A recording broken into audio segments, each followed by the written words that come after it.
हमने जो ज्ञानेंद्रिय और कर्मेंद्रिय का डिफरेंस जो समझा है, प्रवीण भाई रिकॉर्डिंग कर जो।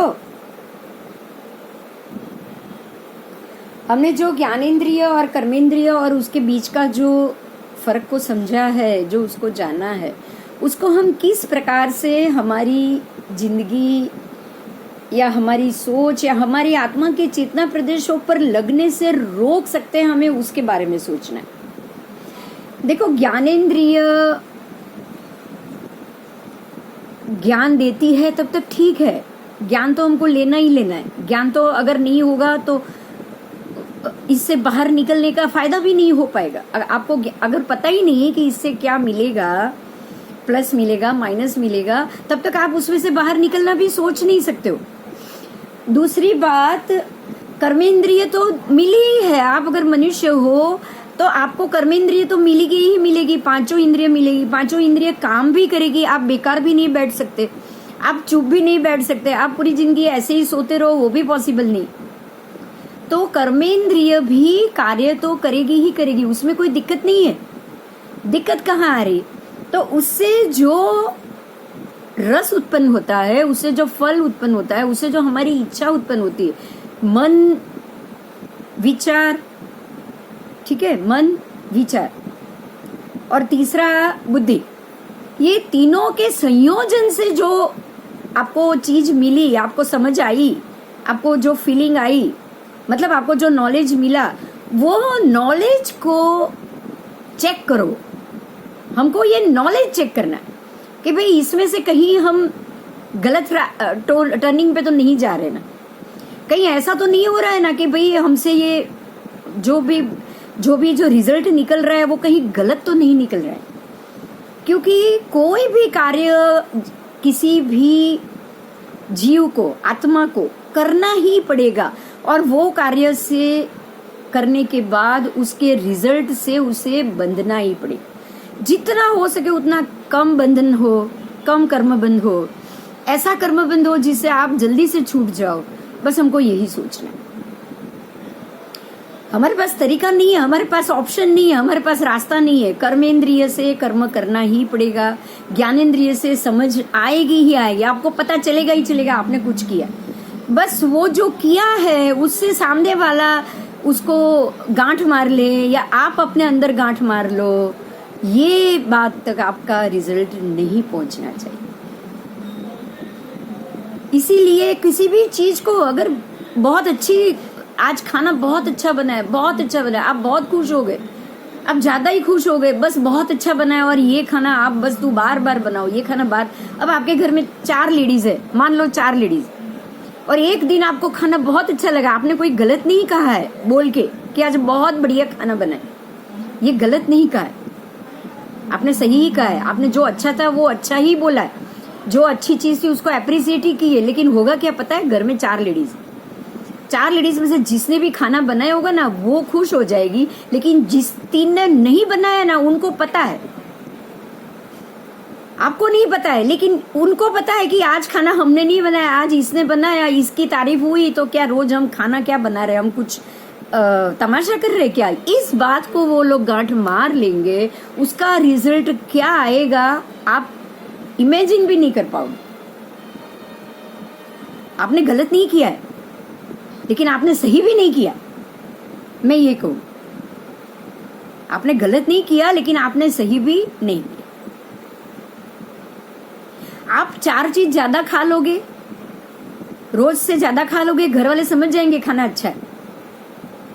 अगर कोई पूछे भी सामने से कि भाई क्या है, अच्छा है खाना, आपने आज ज्यादा खाना खा लिया, क्या है खाना इतना अच्छा बना था, तब आप बोलोगे कि भाई मुझे ठीक लगा, मुझे ज्यादा खाने का मन किया, मैंने ज्यादा खा लिया, तो सामने वाला समझ जाएगा। अगर किसी दिन नहीं भाया, आप नहीं खाओगे तो भी सामने वाला समझ जाएगा, क्योंकि हमारी गतिविधि से उसको मालूम पड़ना ही पड़ना है। ये सारा ज्ञानेंद्रिय कर्मेंद्रिय का रिजल्ट होता है।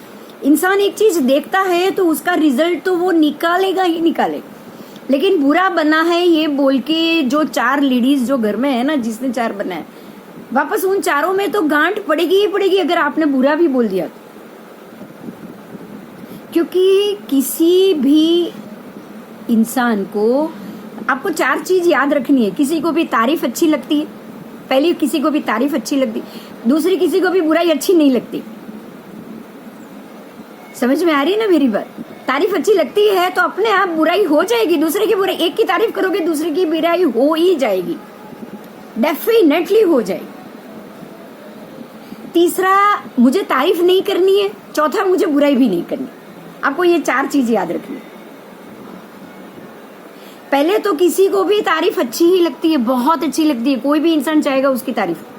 दूसरा, किसी को भी बुराई अच्छी नहीं लगती है, कोई नहीं चाहेगा कि उसकी बुराई। तीसरा, आपको किसी की भी ज्यादा तारीफ नहीं करनी है। चौथा, आपको किसी की भी बुराई नहीं करनी है। ये 4 चीज सीख लिए ना, आप तुरंत स्टेबिलिटी में आ जाओगे, आप सब में आ जाओगे। इसका एक ही अर्थ निकलता है कि कोई भी कार्य हो, चाहे तारीफ का कार्य हुआ तो ब्रह्मांड में उससे ऑपोजिट बुराई का कार्य होगा ही होगा, होगा ही होगा। ये ब्रह्मांड का नियम है। आप इस नियम से बाहर नहीं निकल सकते, आप बच भी नहीं सकते। घर वाले 5 लोगों में से एक की भी तारीफ की तो बाकी 4 में बुराई जाएगी ही जाएगी। इसीलिए ना बिना बात आप किसी की तारीफ करोगे, ना बिना बात आप किसी की बुराई करोगे। सब में आ जाओ, बस कुछ नहीं करना है। एक ही बात आएगी, न्यूट्रल हो जाओ, दृष्टा हो जाओ, सब में आ जाओ। नहीं अच्छी लगी है, वो मैंने नहीं खाया, वो बिंदु के शरीर ने खा लिया, उसको ही खाना है, वो ही देखेगी। अच्छा नहीं लगा तो बिंदु के शरीर को लगा, अच्छा नहीं लगा।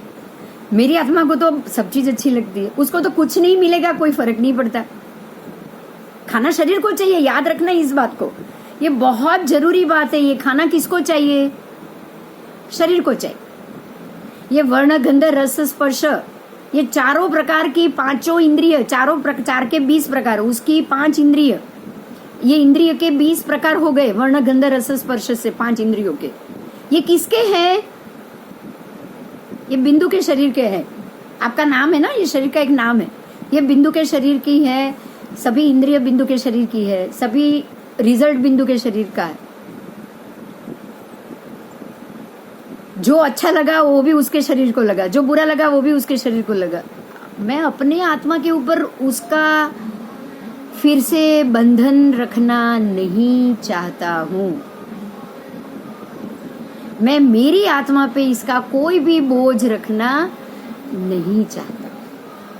आप इसके बोझ के तले ना आओ, उसके लिए आप चौकन्ने रहोगे।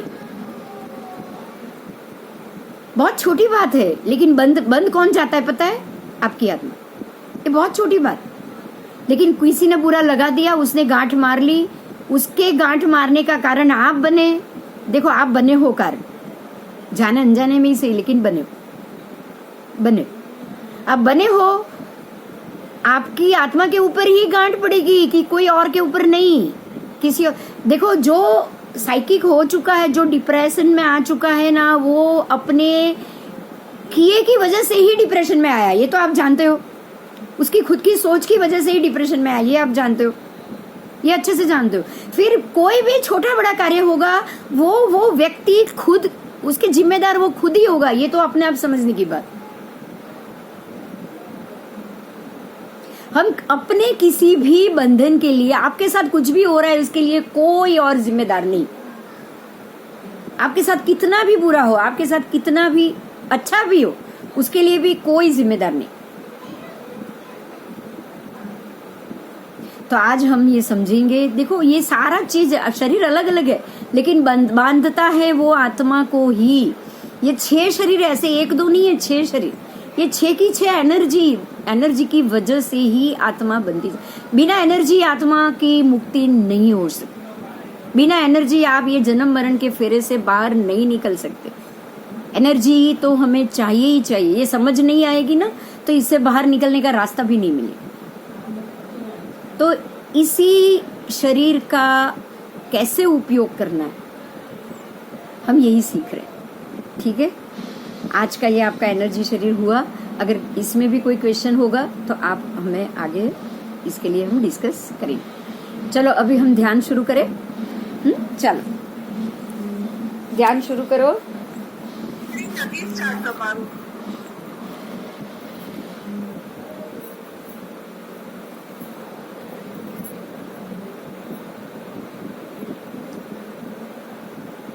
सांस भरो,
याचना,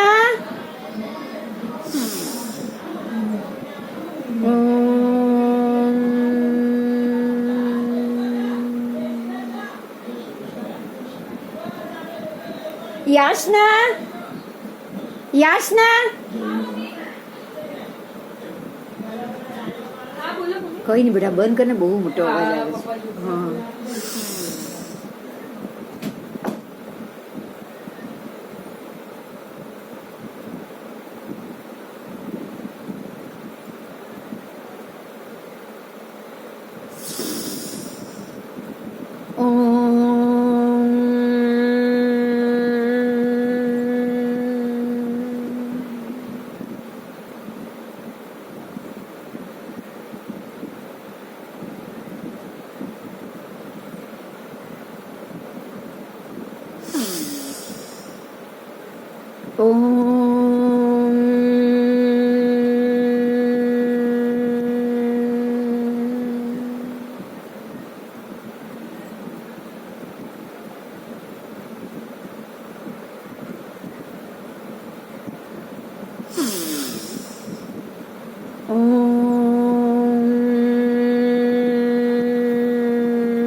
शांत हो जाओ, बिल्कुल शांत। शरीर ढीला छोड़ दो। चेहरे पे हल्की सी मुस्कान चाहिए।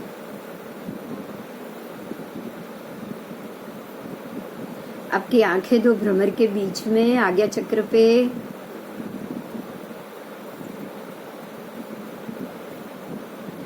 बहुत से हमारे साथ जो ध्यान कर रहे हैं उनको आज्ञा चक्र से अलग अलग रंगों को बाहर निकलते हुए देखना मिल रहा है। जिनको भी ऐसी स्थिति प्राप्त हो गई हो, वो ध्यान में जाने के बाद उसको ही देखने का प्रयत्न करें। इसका सीधा संबंध हमारी आत्मा की चेतना से जुड़ा हुआ होता है।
आज जो कर्मेंद्रिय के बारे में आपने जाना, वो उससे जो भी फल मिलता है उसका हमारी आत्मा की चेतन शक्ति के साथ सीधा संबंध जुड़ा हुआ होता है। जो भी आप सोचते हो, अगर गलत सोचते हो तो गलत, सही सोचते हो तो सही, वो सारा हमारे चैतन्य शक्ति के ऊपर रंगों की एक एक परत की तरह लगता जाता है। अगर हमने गलत सोच लिया तो वो काली परत बन जाती है, अगर हमने सही सोच लिया है, अगर अच्छे कर्म की वजह से लगा है तो वो सफेद परत जैसा बन जाता है। जैसे कोई कोई रंग अशुभ होते हैं, ग्रे, काला, डार्क नीला, उसी प्रकार से कुछ रंग शुभ भी होते हैं। यही बात हमें जाननी है कि अगर कोई भी अच्छा भी हो या बुरा भी हो, देखो कर्म किया, उसका फल मिला तो वो लगना ही लगना। अच्छा किया तो भी लगेगा, बुरा किया तो बुरा लगेगा। वो लगे ही नहीं, वो स्थिति क्या है? अच्छा करेंगे तो भी लगना ही लगना है, बुरा करेंगे तो भी लगना ही लगना है। तो जो लगे ही नहीं, वो स्थिति क्या? आपको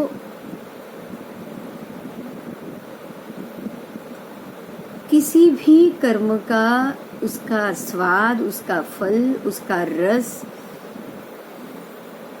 उसको तीव्रता से नहीं लेना, क्योंकि लगना तो है ही, पर वो तीव्र लग गया मतलब गाढ़ा लग गया। अगर आपने तीव्रता से लिया, आपने बहुत ही इंटेंस से किया, हेतुपूर्वक किया, खुश होके किया, तो वो तीव्रता से लगेगा। लेकिन आपने वो कर्म करने के लिए किया, सिर्फ करना पड़ा इसलिए किया, बिल्कुल नॉर्मल होके किया, बिल्कुल शांत होके किया, बिन जरूरी समझ के किया, तो वो बहुत ही हल्का सा लगेगा। जैसे हम कोई कलर, डार्क कलर, काला कलर का घेरा पेंटिंग करना चाहे, तो अगर हम पहला ही हाथ मारेंगे, वो भी पतला सा कलर, पतला सा लेकर पीछे के ऊपर, तो वो एकदम हल्का सा काला लगेगा। लेकिन अगर हम रंग भी गाढ़ा ले, पानी भी कम डालें,